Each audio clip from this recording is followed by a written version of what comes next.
there, and welcome to the Reflection Show with me, Martha Inspires. Today's conversation is one that I have waited for so many years. I'll be speaking with the woman that has contributed greatly to who I am today, Madame Mathilda Ayamga.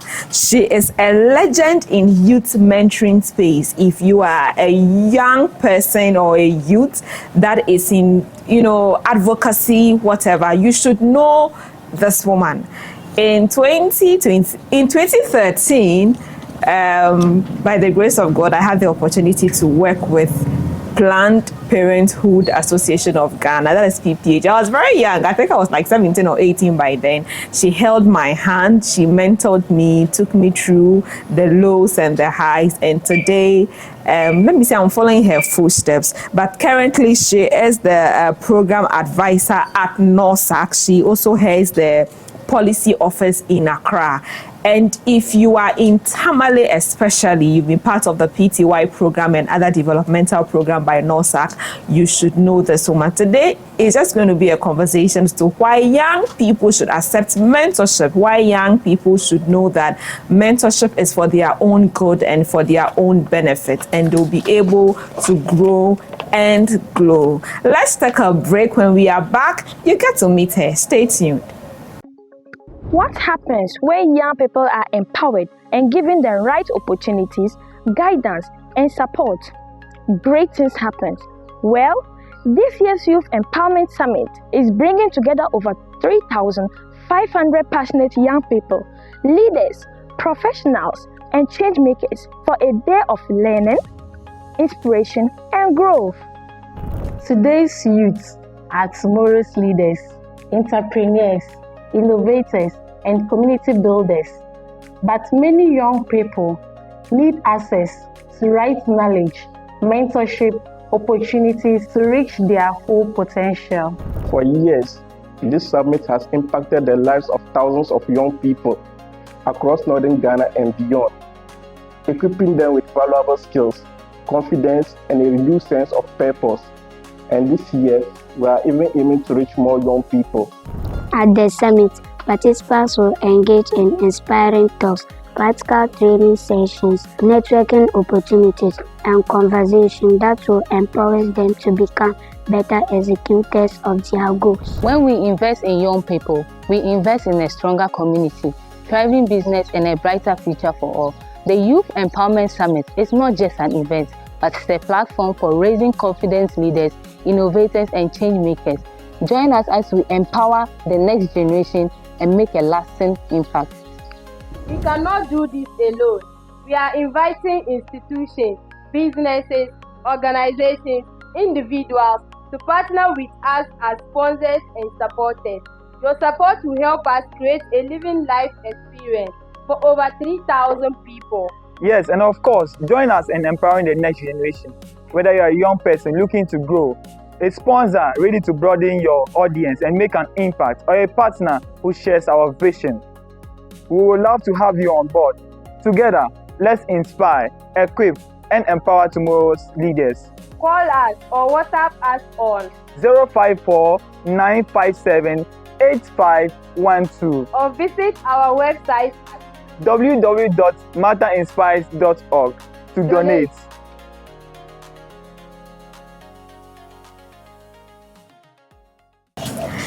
Welcome back from the break. So, ladies and gentlemen, drum roll, Madame Mathilda Ayamga. Thank you so much for being on the show. Thank you, Martha. I'd like to add my local name, which is Ayinboma. Okay. I think you missed that out in the introduction. Yes. So you can call me Ayinboma alone, but you can also call me Mathilda if you are comfortable with that. So yes, thank you for having me. And particularly very fulfilling. It feels fulfilling this morning to be here and to be hosted by somebody that I have had the privilege, and I say privilege because it's not always easy to get people who want to be mentored. And so I've had the privilege to mentor somebody, and who is hosting me today, somebody who has gone ahead to also build an organization that is becoming an inspiration or has become an inspiration to so many young people. So it's really a great morning for me. Thank you. Yeah. And I'm honored that I had the opportunity to be mentored by you. Yeah. So today we want to look at mentorship. You have mentored so many young people, Max, Wendy, Adam, Fidaus, so many young people. Let's look at the impact of mentorship and why should young people accept mentorship? Yeah, so I think these are just the latest names and the ones that you associate more with because you were in a cohort with them. But let me say that this morning, I would want us to start to look at how we can even redefine mentorship. We need to redefine what mentorship is. We need to define it in a way that is not looking at creating a follower, but creating or building teams and legacies that will stay for generations. We should be looking at mentorship beyond just an event and look at it as a whole process and relationship. And so I think this morning I would want to focus this conversation more around what mentorship is, how we can redefine it, and then we can embrace it better as a generation that is supposed to hold the future for us. Yeah, so you are asking what my passion has been, what has drawn me into that. I would say it's just, I say it's my calling, and the calling is not, it's not just about being called to serve in the church. You know, if you are called to serve or to provide a certain kind of service to mankind, it can happen anywhere. And so I see myself mentoring and wanting young people to grow as a calling. And this is something that has been with me since I was a child. And so I said, you are mentioning names that you associate with, and they are probably one of the very latest groups that you can mention, because mentorship for me started way back in my own village in Zwarungu. Okay. When I grew up in a home where there was space for the child to participate in decision making. I had the privilege to be mentored directly by my own grandfather and parents who appreciate the need to have children in decision making processes or even in the home conversations. And growing up and going through basic education, I realized that was rather not the case in many homes. And so at some point, I felt my house or where I was coming from was a bit different, but I got to realize it was actually the best.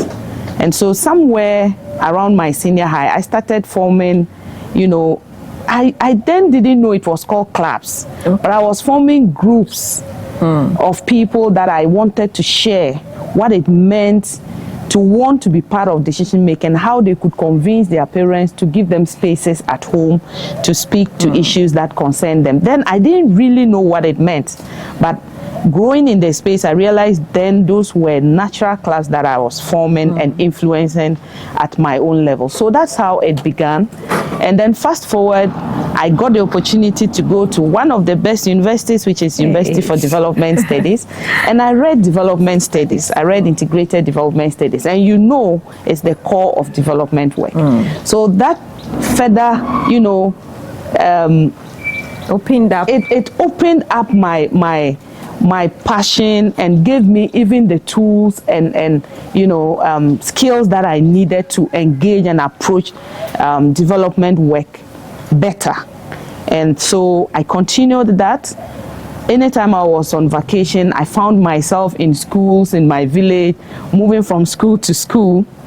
And sometimes I wonder how I moved around because I didn't have any means. And unfortunately these days, young people tell you they need money to even go to their own community chief. But I moved from different schools around my village just to talk to the young people because I felt that I had something. I always looked forward to going home because there was something I had to do. And when it was just a week to go back to school, I would have been worried, especially if I didn't reach the number of schools that I needed to do. So for me, this has been way back. This has been inbuilt in me, and this has been me.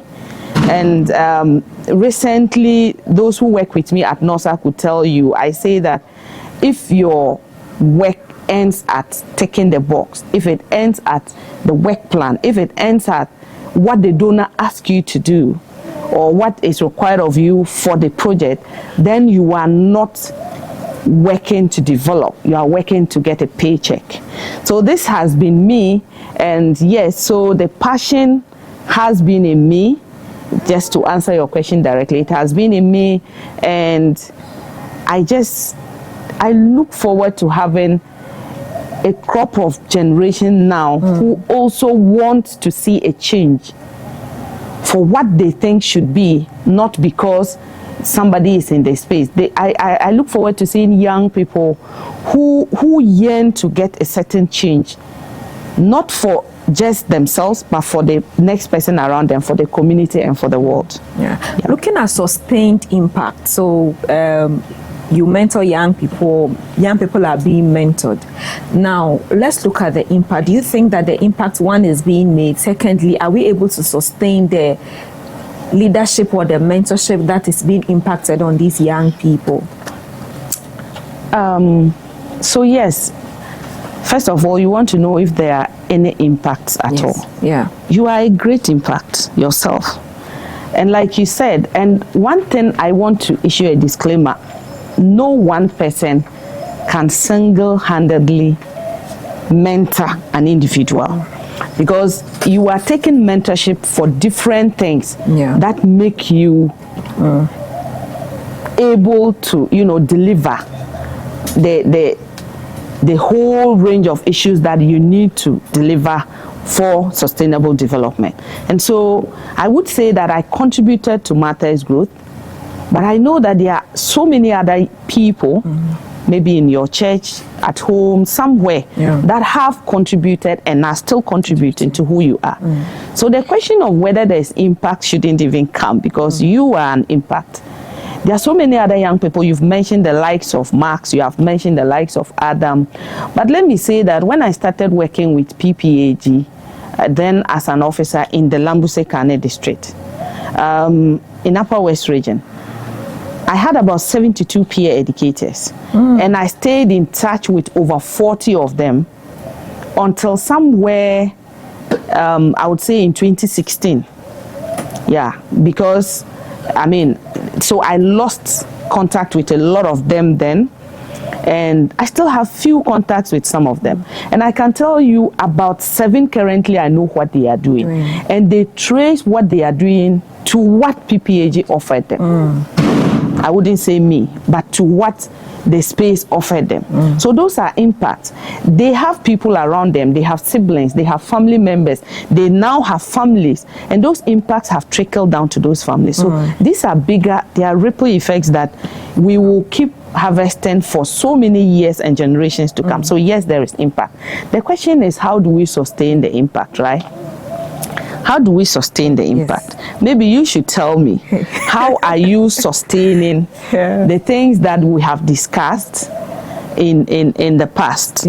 But since the radar is on me, you are in the chat today, and you want me to respond to that, one of the things I would say for young people, if you receive mentorship, how would you sustain that? Is that you need to apply it. Like I said, mentorship is supposed to be a relationship. It's supposed to be a process. It's not just an event. I know these days organizations would organize what we call speed mentorship. You would go for maybe a day or half a day or a session, and it's focusing on mentoring people on a certain skill, maybe just public speaking, maybe something else, That is supposed to, they will call it speed mentorship. It's supposed to give you a spark for you to pick up at your own level and continue to practice, continue to engage with. That is what mentorship is supposed to do for us. It's not supposed to be an event that you are engaged or you are provided with a certain range of tools and information and you pick them and go back and expect that you are going to already have a change of action based on what they have told you. No, you need to apply them. You need to practicalize.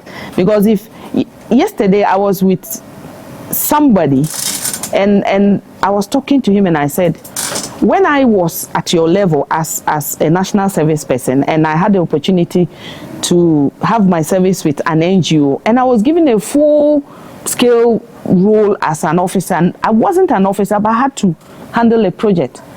And I was just learning. I had come out from the university and I had to face different groups of, you know, cocoa farmers and other groups to engage them on certain things. And I said, I used to rehearse what I have to say. That is practicalizing what you have learned. Yeah. I mean, you are all lucky to be receiving first-hand information. Some of us had to, you know, just figure it out on your own.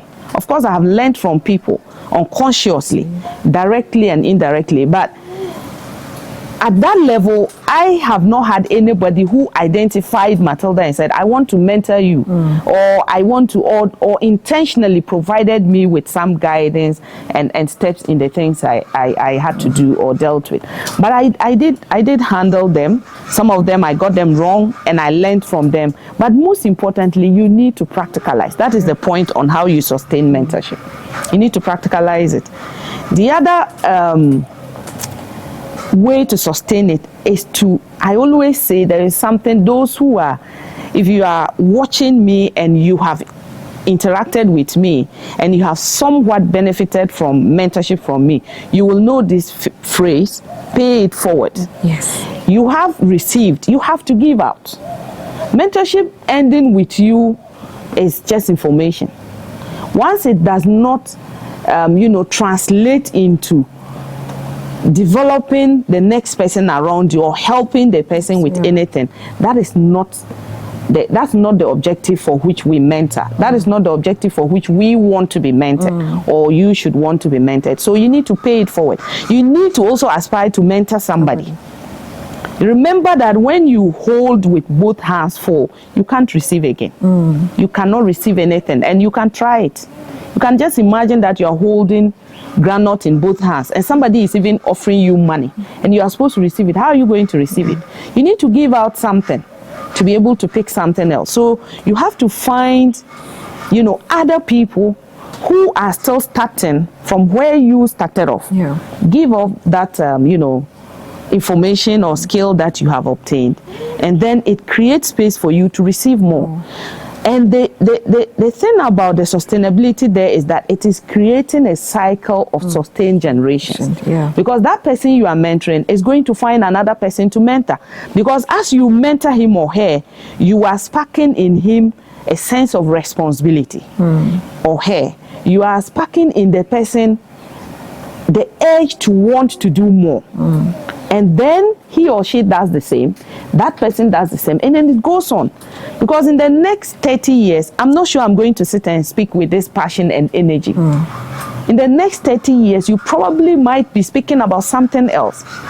All of you seated here might not be talking about what I'm saying now. So who is going to be saying this? Who is going to be doing this? Those of you that are holding the cameras today, if you don't mentor somebody, there's a time you won't even see well in that camera. So who is going to keep doing this? So there has to be, sustainability is just paying forward. Yeah. You need to be interested in sharing. Some of us these days we hold a lot to ourselves.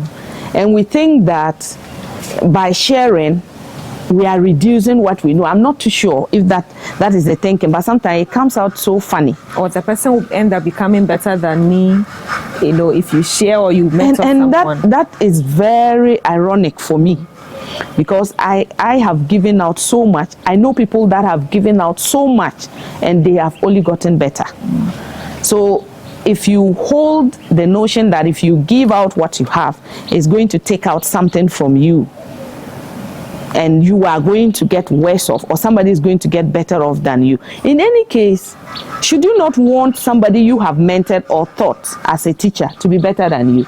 That is a true calling, because you want your children to be better than you. Our parents have looked forward to having us better than them, and we are better than them. You are supposed to be better than your father or mother. You know, if you are a big sister, you are supposed to watch your kid sister and want her to get better than you. Why? Because you are going to model her, you are going to train her, you are going to let her not go through the same mistakes you have gone through, so she would be better than you. So if you are afraid of having people getting better than you, then you are not doing development. Let me put it raw. You are not doing development. You are doing your own thing that I would not really know how to describe. Because Martha definitely is better than me today, because Martha is a CEO. Martha is paying you people, is paying so many people. I'm being paid. I mean, that is a bold step that she took. When I met Martha and so many other young people, and I used to engage with them and talk to them about giving your all and talk to them about wanting to mentor, I didn't know that Martha was going to go from 5 to 10 and mentoring thousands of girls. So she's definitely doing better, because she has created a bigger platform that gives her an opportunity to mentor at a goal more than what I probably have done in 19 years of this. So definitely, let's not hold it, and let's not be afraid that somebody is going to get better than me. That should not be the objective. Okay, now to the big question. Young people, what are we doing wrong? What are we supposed to do better that we are not doing? Now you see young people, you really want to mentor them, but it looks like you are even forcing yourself to mentor them. First, it's like we were rushing for the mentorship. You want a young person to even go for an activity, and they are asking for TNT, they are asking for item 13, and they still want the same value that you are getting. So what can we do better to accept mentorship? Or what are we doing wrong in general? So let's talk about what you can improve. I like to call it that. Then we can look at what you can do better. So if we look at what you can improve, then I can suggest things. But let me also say that anytime I have the opportunity to meet young people or to speak to young people in whatever platform, my motivation is that at least one person, the pastors would say one soul will be saved. At least one person would be impacted, and that one person will give ripple effects to so many other people. But I will be happy if anybody watching this or listening to this gets a change of mind and attitude because of the things I'm sharing. So yes, one area I see I don't find really impressive from young people, especially these days, is you have this, low commitment. I would, on a normal day, I'll call it lack of commitment. But I'm trying to be polite and be sensitive to other people who would be watching and listening on already bad days. So we have low commitments. In some cases, we have no commitment for the very things that we are excited and I mean, when we hear about them, we are so excited. And until you get to that point, then you realize that this thing is not really rosy, and then they start dragging their feet and all of that. So young people, both males and females, there isn't so much commitment from your end. Mentoring people in itself is a whole work. It's a job. It's a big thing. So these days you will find people, you will find organizations, because NORSAC constantly, put up strategies that are aimed at mentoring or grooming youth networks, and you know that. You have benefited from support from NORSAC in several ways and still benefiting. There are so many other youth networks in Northern region, in Upper East region, across the 5 regions in Ghana. Even currently in Greater Accra region, we have youth networks that we work with, and we support them. We support them in diverse ways, with technical experts, with funding sometimes, and all of that. So organizations every day are looking for people, young people, youth groups to mentor. However, you find them and they don't put in the energy that you come with, you know. And there is this whole misconception about NGOs are supposed to give us space. The older generation are not giving us space. But when they give you the space, you leave the space. I would want you to tell me your experience now, because, you know, when you are a child and you keep behaving in a certain way, sometimes what our mothers say in their minds and we don't know is that when you become a mother, you understand. So now that you are a mentor, a big one at that, I would want you to tell me how it feels for you to not just meet halfway, but meet about 70%, and the 30% energy from that person is still very questionable. It's very frustrating. It is frustrating. Very frustrating. So these are your ways. Sometimes it feels like you are even forcing yourself to mentor them, and exactly. Some of them will make you feel like you are just the one trying to show off to say you know to mentor them. It's not a good feeling. So that is one of the areas that young people should reflect deeply on and want to. Because if somebody shows up for you, it's not because they don't have any other thing to do. It's just because you have been prioritized. So if you are a priority for me, and I find that you don't even see that you are a priority, I definitely would shift the attention, and that is going to affect you. And some young people mistake it, and they think that the organizations need us. Some young people are with the notion that, oh, NOSAC need us because when we don't come for the meeting and I mean, we are no longer in that period. And I would remind me to speak briefly about the need, why we should commit more locally within ourselves because of the funding gap that we are currently experiencing as CSOs, and NOSAC is not an exception. So no CSO in the next, I wanted to say 5 years, but I think it has just even begun, is going to be chasing you and meeting you beyond 50% or halfway if you are not available. Because you are going to have to demonstrate that you need that space, that you will use it, that you will not waste it, and then it will be given to you.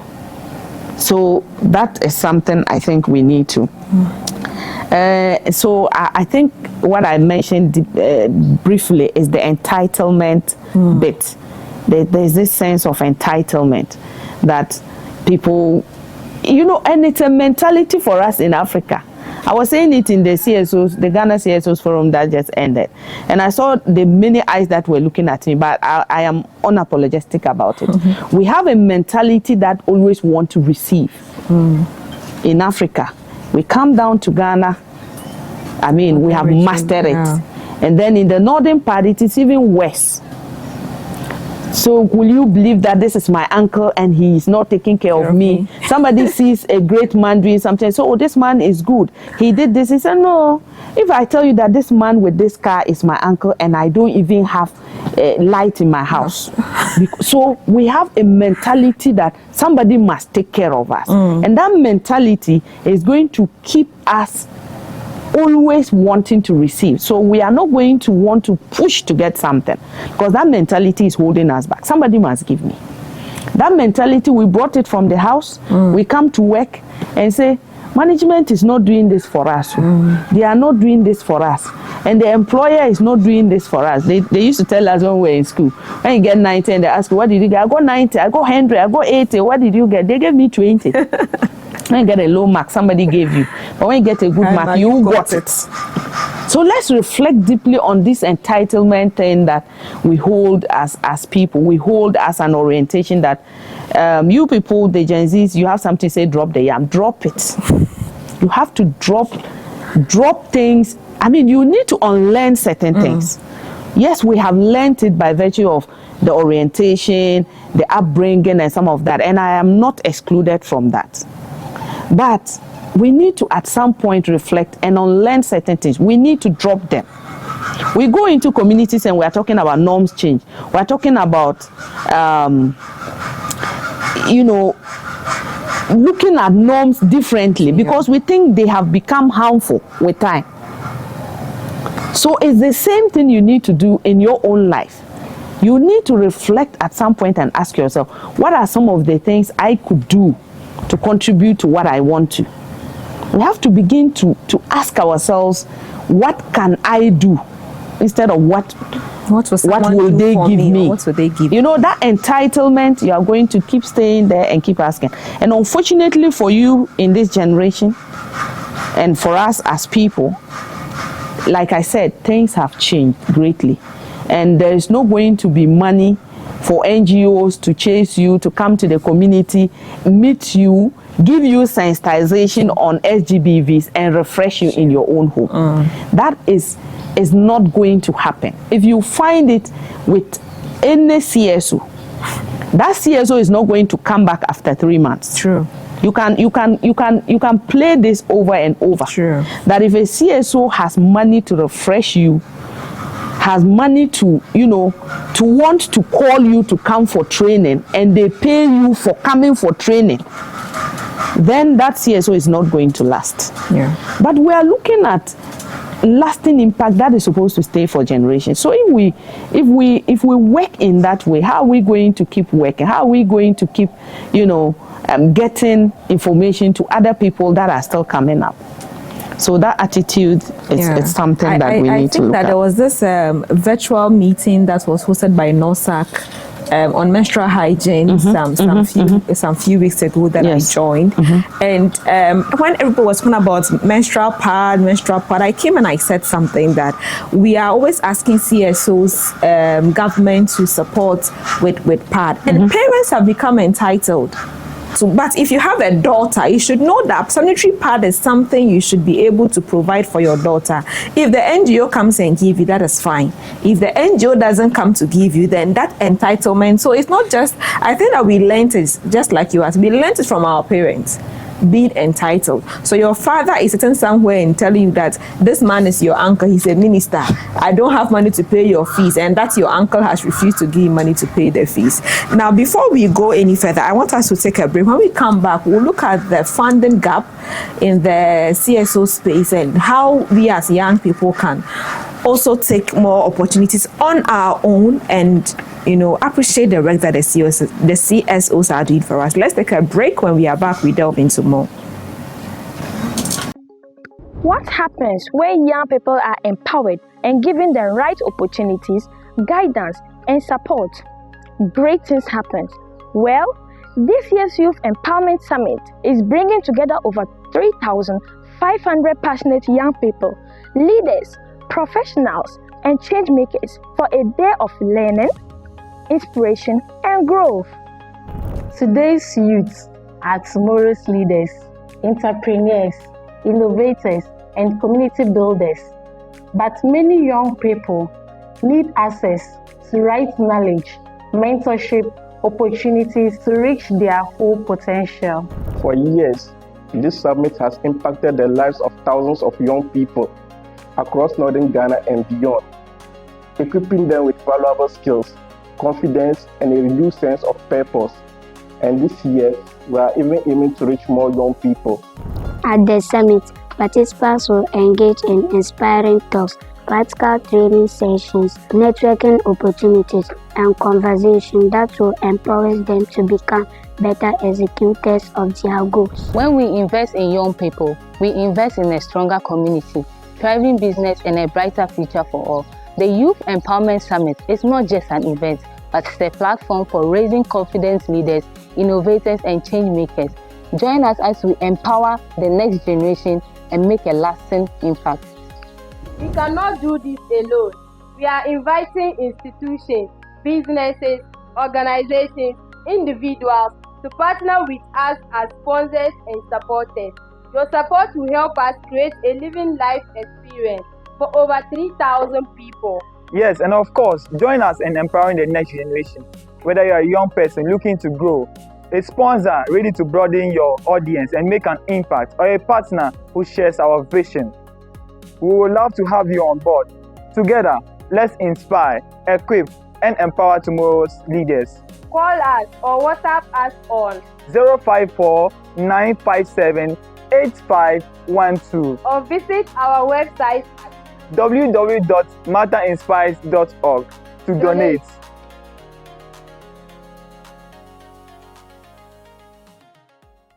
Welcome back from the break. A very wonderful conversation going here. And I believe that every young person should really listen to this and share the link to as many friends as possible to listen to this conversation. So we are delving back to the conversation on the entitlement and lack of commitment.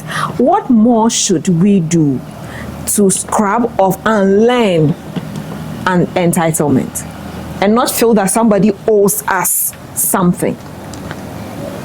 Well, so I think I mentioned it briefly in that the first part of the conversation.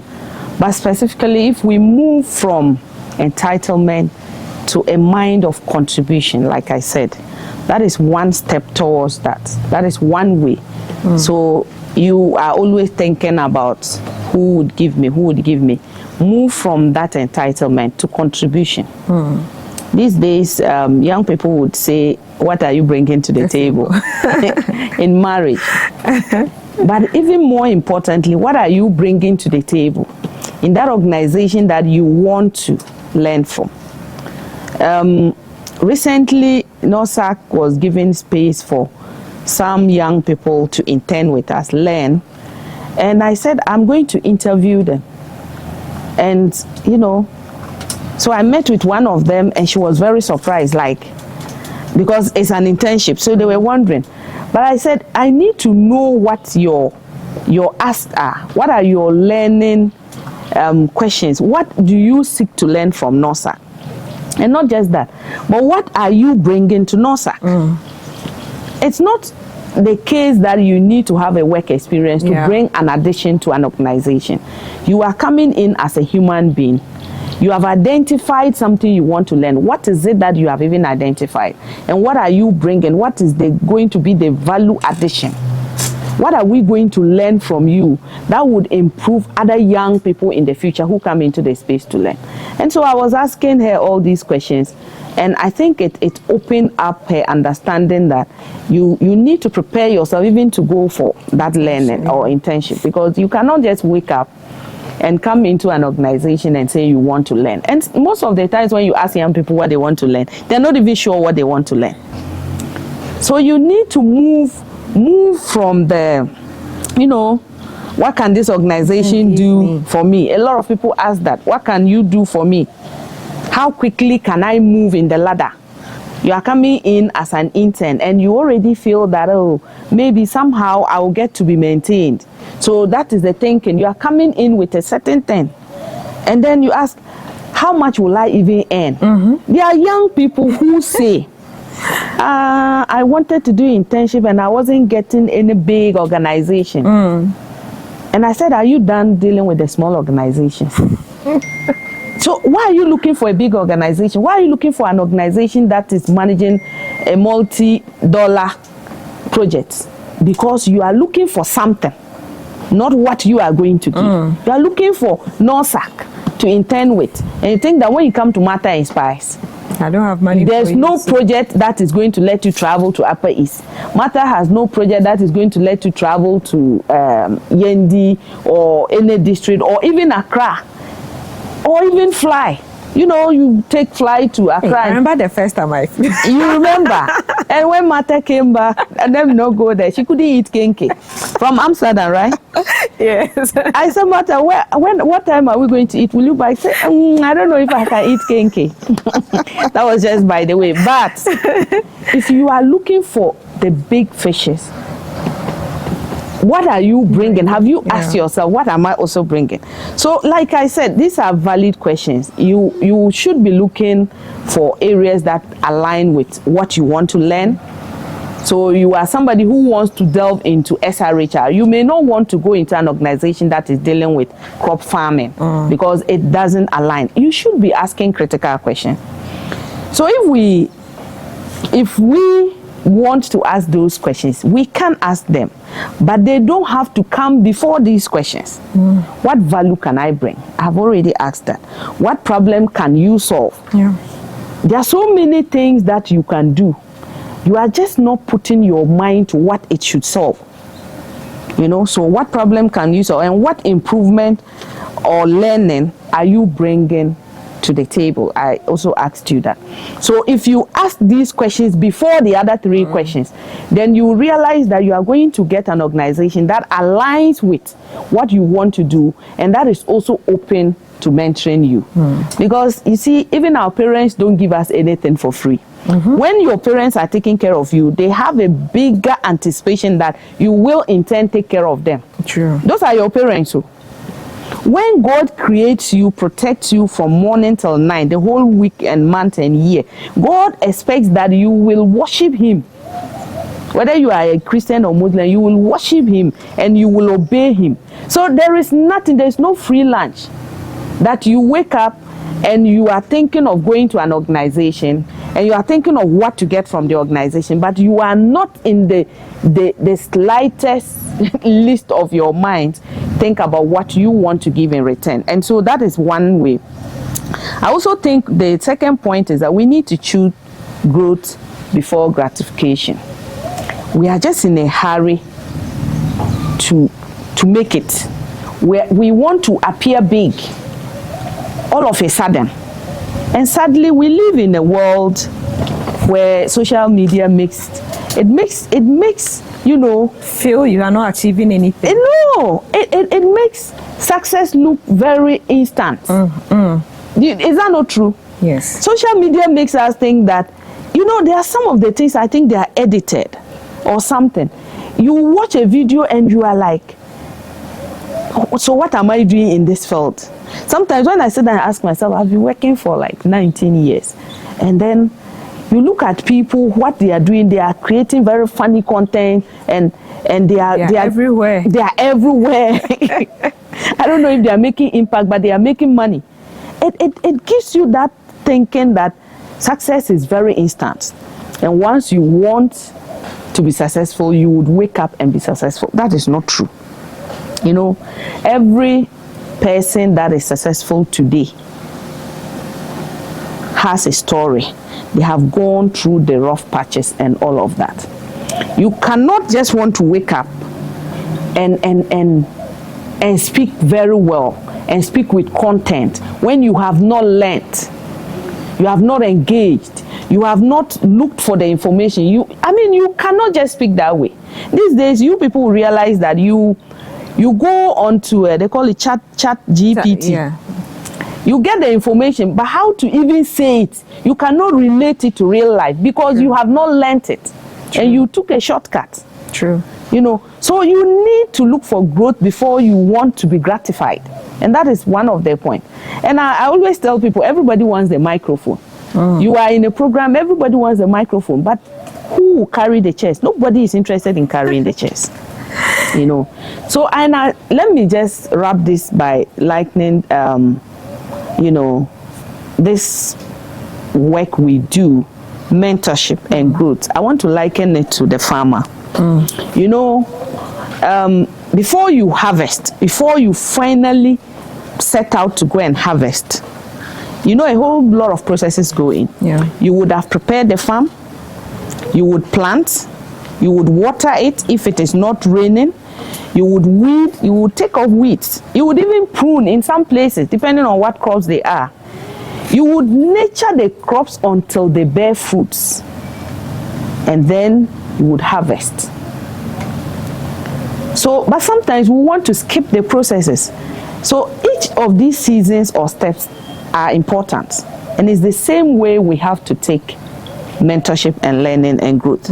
You cannot wake up, like I said, and want to, a young person that has completed SS, you want to be able to look in the camera and speak like Martha. Martha will tell you from the first set she saw a camera, I'm sure she laughed off. I know, right? Yeah, because you need to organize yourself. And you need to even know what you are going to say before you face the camera. So you can't just wake up overnight and want to appear and be something that you haven't worked for. I think yesterday when I was having a conversation with the team, I said that many of us are comparing our planting season to someone's harvest season. So you can even be the same age with somebody, but maybe the person planted way before you now. Exactly. So success is not instant. Exactly. And yesterday I was in the field with my colleague who is seated here, and I said I saw granules that are almost, I think in a month's time the granules will be ready, but some have not even planted. So like you are saying, you see, we are in the same region, the same what will I call it, weather, I mean, or rainfall pattern. Somebody has planted their granules and it's almost ready. Some people are yet to plant. My mother is even yet to plant her granules. You know, of course that is in Upper East region, but it's the same thing you are saying. So the timing for each person may be, I mean, the reason for which we have the differences. And timing is also very important, because likelihood that those who would plant late might not get the harvest would be. And likelihood that whoever is going to harvest by next month might not get it well because of maybe whatever rainfall patterns that we are yet to experience is also there. So everything is a chance which you have to take, and take responsibility for whatever outcomes that come. Do you think that we are not, we haven't identified our potentials properly? So it looks like when there is a program here, I just want to go. Just like you mentioned that if somebody is passionate about SRHR, you don't go to an organization to do internship or I mean to go and learn when they are into farming. I think that most of us have not also identified what we are passionate about. We are just like follow. So because someone is quite successful in what they are doing, we just want to go. How can we also be able to identify what aligns with us, what we are passionate about, so that today I'm in SRA, tomorrow I'm in farming, tomorrow next I'm in tech, tomorrow next I'm in, you know, something else. How can we, that can help us align with mentorship? Yeah, so I think you are right, Martha. The issue of being neither here nor there has so many times come up with a lot of young people. And you find a lot of young people going around several thematic areas, and sometimes they become master of none. You know, and it's for me the influence, it's the peer influence, it's the mindset that again that you just want to instantly be successful. So we are not patient to dwell on something and to learn. There are so many young people who have abandoned certain things currently and they are doing content creation, right? I even want to join it myself. You know, a lot of young people are not patient. They are not patient.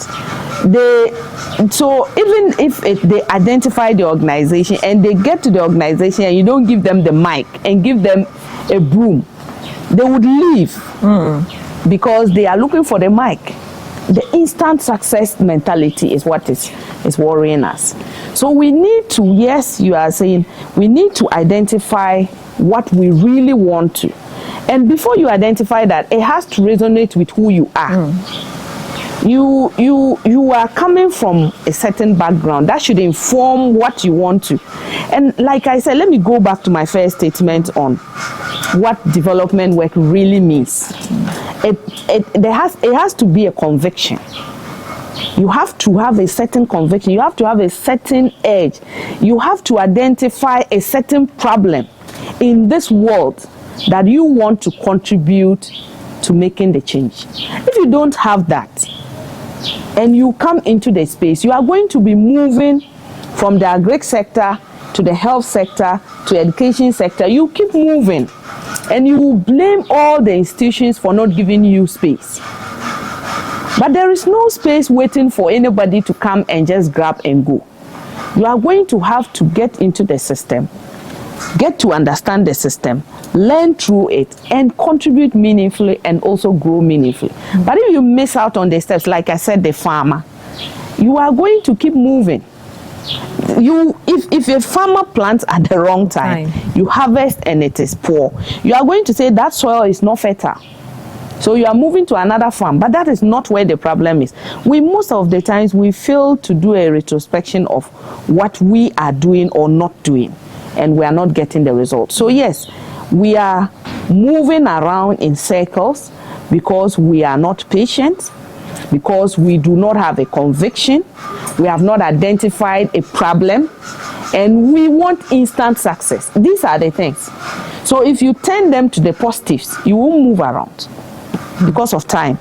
I will not want to go through if you don't have to look for, if you want to identify or have a conviction what to do, just turn these to the positives and you would find yourself more stable, more intentional, and more willing to stay even when the mic is far to get to you. And I'm talking of the mic because we want to be in the space. We want to, you know, it's very fine, and it is one of the edges that gives us that. And Martha has had that edge. Martha is a young person. Maybe this is not for me to talk about Martha, but I would like to mention that I am not negating the strong edge to want to lead. Because for some young people, that is what pushes them beyond the limits that other young people would have stayed. So Martha has always had the edge to want to lead. If you put Martha in a group of 10 and ask them to go to the community, even if there was an officer, because then Martha was a counselor, and there were officers, Martha would want to lead the officers because she wants to achieve the result like yesterday. That edge comes positively. If you even put Martha alone with herself, she will still think she wants to lead herself. You know, there's always the edge for some people to want to be at the front line, but it has to be for the positive reasons. It should not be because you want to be seen. And before you want to stand in front, you need to be able to take the heat. You need to be able to respond to the issues. So don't look for the mic if you do not prepare what you have to say. So I think that's so. Adding up, or just on where you end, then my last question. Some of us, even though we have the edge, are not. I had the privilege to have so much experience with PPAG before I even thought of starting my own. People just see us on social media and they come and say, oh, Martha Inspires, I want to begin an NGO, I want to begin a foundation. And there are times I look at some of them, I'm like, I'm not sure you are ready. And it looks like maybe I'm not trying to encourage them or something. Now, looking at the edge, how do we suppress the edge to prepare for the right time? So you have the edge to begin a foundation or an NGO, but you haven't prepared. You don't even have the right leadership skills and other skills to start. What can be done? Yeah, so I was going to give some two must-haves for all of us, whether you are even a young person or somebody that is in the development space. You need to approach and look at the development work, not just as a prestige and for visibility, but for an avenue to contribute to change or desired change for that matter. And so if you have an edge, like I said, and you have you do not have the substance, you do not have the content, you wouldn't want to mislead people in the first place. And because you have already identified that the space is for real work, is for real impact, your edge will not push you to want to stand where you have no information. So if we approach the space for what it is intended for, real development, we won't just be moved by our edge. We will be moved by the substance. We will be moved by the issue or problem we have identified. And we will be convicted by what we have or bring to the table that is going to help or contribute solving that problem. So that is one way I can say that it's not to suppress it. It just flows naturally. You know, if you identify, if you make the needy person the reason for which you have come into the field, because I've already spoken about you identifying a problem. It could be a whole lot of problems, but there's always a root problem. There's always the bigger problem that gives us the other smaller problem. If you identify a problem and you make yourself a center of solution to that, contributing to it, the rest of the things will just fall in naturally. You won't look for space. Space will find you because you have prepared yourself and you have a conviction, you have something to share. Space will look for you. But if you struggle for space and you have to suppress your edge, it means you have not even identified what it is you want to do. Yeah. So one other thing we must have is that we must be teachable. Mentoring is not teaching, but it is teaching. Because I'm mentoring you, I'm giving you information that you do not have, then I'm giving you skills, I'm giving you tools, and I'm taking you through some, experiences that would help you to navigate the space. You have to be open to that learning. You have to be approachable to be taught. You have to be humble. A lot of young people, for whatever background that guides their thinking and behaviors, they come into certain spaces and they want to be treated in a certain, I don't know to say pampered. They don't want to be, they don't want certain level of corrections. They even want to tell you how you should correct them. So if you are not approachable, if you are not teachable, that the word is teachable. If you are not teachable, it means you are not open to learning, and then you are not going to be able to benefit from that process. But if you do open yourself for learning, you would realize that humility is one of the greatest gifts that you can have as a mentee, as somebody that is open to learn. If you are humble, you would listen to every feedback as a new direction. If somebody has identified you or you have approached someone for mentorship, it's going to be more of a relationship, and the correction should be seen positively, because nobody would want to, your mentee not succeeding is also equal to you not succeeding. So any feedback should come to you as a positive thing to take. And I think your final words.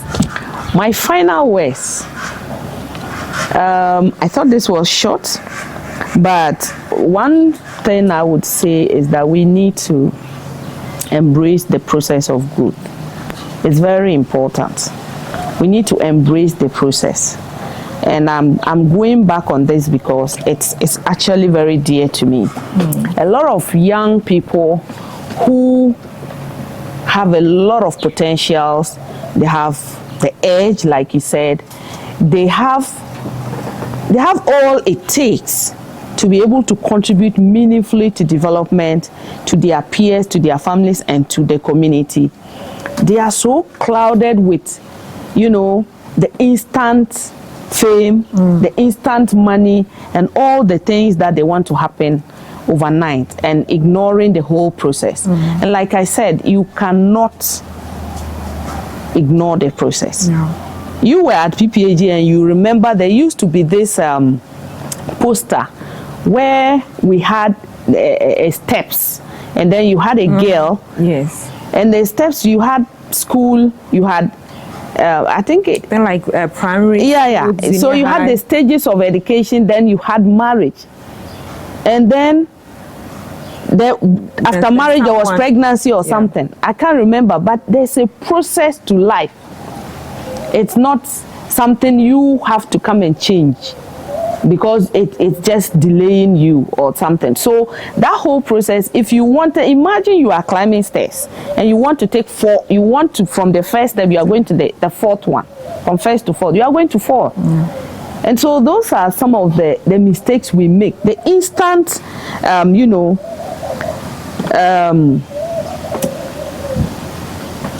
the instant fame we are looking for, being in the limelight all of a sudden, is what is drawing all of us back. So I would just end by saying again that funding has become, I don't want to say reduced, but there is there is a lot of funding cuts. A lot of organizations in Ghana, in Africa, are going through reflection, going through reprogramming and re-strategizing on how we can continue to give out essential services with the little resources that we have now. And even as we go further in the next few years, we are going to have even fewer resources coming to us. So what do we do? How do we keep ourselves being able to still contribute? How do we ensure that young people who are still in spaces that they have not even heard, because it's not every young person that is going to listen to this. So many young people do not even have access to internet social media or TV and stuff that they would listen to this. So we still need to be able to reach out to them. Yesterday, 2 days ago, I was in Pandai district, and I went into a district, and about 70% of the kids were not in school. They are not schooling.